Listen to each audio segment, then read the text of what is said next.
সবাইকে নিয়ে ধরে নিয়ে আসা হচ্ছে এবং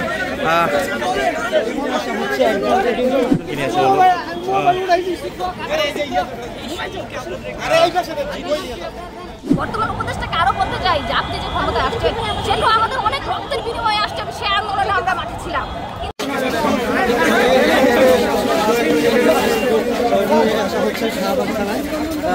আন্দোলনকারীদের একটা নামকে কিন্তু আটক করছে এবং নিয়ে আসছে।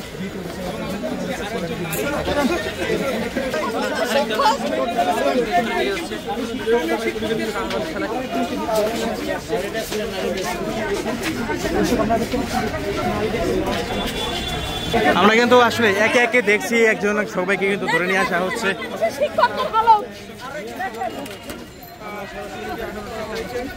আমরা আসলে কিন্তু দেখতে পাচ্ছি একে একে কিন্তু একজনকে সবাইকে নিয়ে ধরে নিয়ে আসা হচ্ছে এবং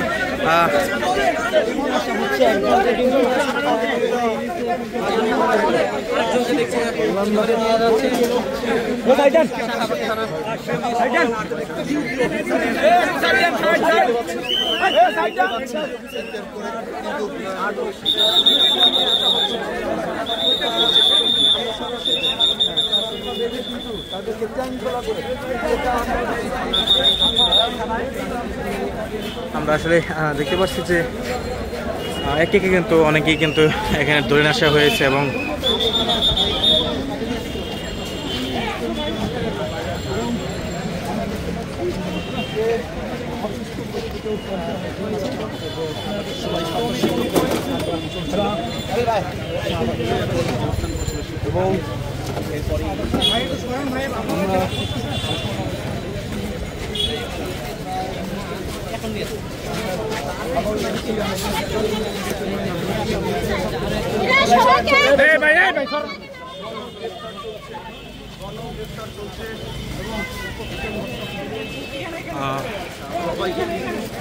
সবাইকে কিন্তু আসলে গ্রেপ্তার করা হচ্ছে এবং শাহবাগ থানায় আটক করে তাদেরকে নিয়ে আসা হচ্ছে।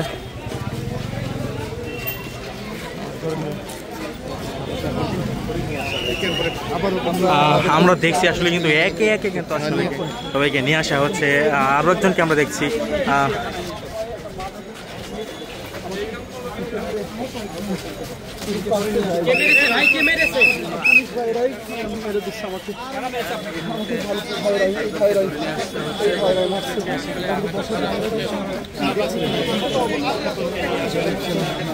একজন আহত, কিন্তু সেই আসলে তাকে কিন্তু নিয়ে আসা হলো। দফায় দফায় কিন্তু আসলে সবাইকে কিন্তু ধরে নিয়ে আসা হচ্ছে। আরো একজনকে দেখতে পাচ্ছি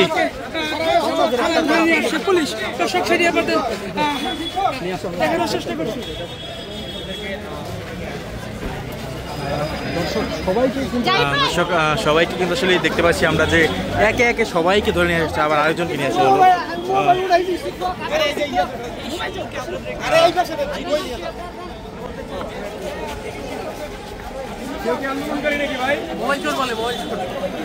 আসলে একে একে সবাইকে কিন্তু আন্দোলনকারী এবং সবাইকে কিন্তু নিয়ে আসা হচ্ছে এবং ইতিমধ্যে আমরা একজনকে দেখতে পেলাম যে সে কিন্তু আসলে বলছে যে মোবাইল চোর, তাকে কিন্তু নিয়ে আসা হয়েছে।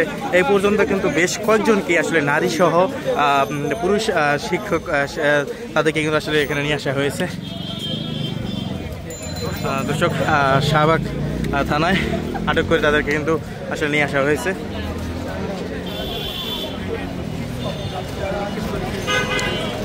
দর্শক আপনারা জানেন যে ইতিমধ্যে কিন্তু আসলে এই শাহবাগকে কিন্তু তারা কিন্তু বেশ কয়েকদিন ধরে কিন্তু তারা আসলে এখানে অবস্থান নিয়েছিল এবং সেই অবস্থান কিন্তু করার কারণে কিন্তু আসলে কিন্তু আজকে কিন্তু আমরা দেখতে পাচ্ছি যে তাদেরকে কিন্তু আসলে শাহবাগ থানার পুলিশ এবং অন্যান্য আইন শৃঙ্খলা বাহিনী কিন্তু তাদেরকে আসলে আটক করে তাদেরকে শাহবাগ থানায় নিয়ে যায় এবং শিক্ষককে, নারী শিক্ষক এবং সে প্রশিক্ষকদেরকে আসলে নিয়ে যায়। দর্শক আমরা দেখতে পাচ্ছি। আর এখানে আসলে কি হচ্ছে দর্শক,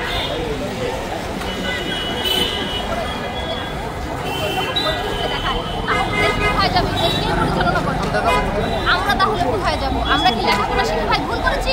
তাহলে সরকার বাংলাদেশে যদি এই পরিস্থিতি হয় তাহলে কলেজ ইউনিভার্সিটি বন্ধ করে দেয়। চাকরি আমরা দিতে পারবো না, তোমরা সুশিক্ষায় শিক্ষিত হয় না।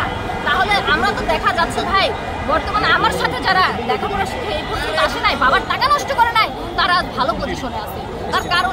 তার কারণ হচ্ছে আমার বাবা মা তো আমাদেরকে সুশিক্ষা শিক্ষিত করেছে, স্কুলের জন্য সুশিক্ষার বই দিয়েছে, আমাদের হাতে মাদক তুলে দেয় নাই, আমাদের হাতে অস্ত্র তুলে দেয় না। তাহলে কি আমাদের ওই পথে যাওয়া ভালো ছিল? আজকে আমরা বাচ্চা কাচ্চা নিয়ে কেন আমাদের মানবতার জীবনযাপন করতে হচ্ছে? আমাদের যথেষ্ট মেধা থাকার পরে তা যাচাই হচ্ছে না। প্রশ্ন রেখে গেলাম বর্তমান উপদেষ্টার কাছে।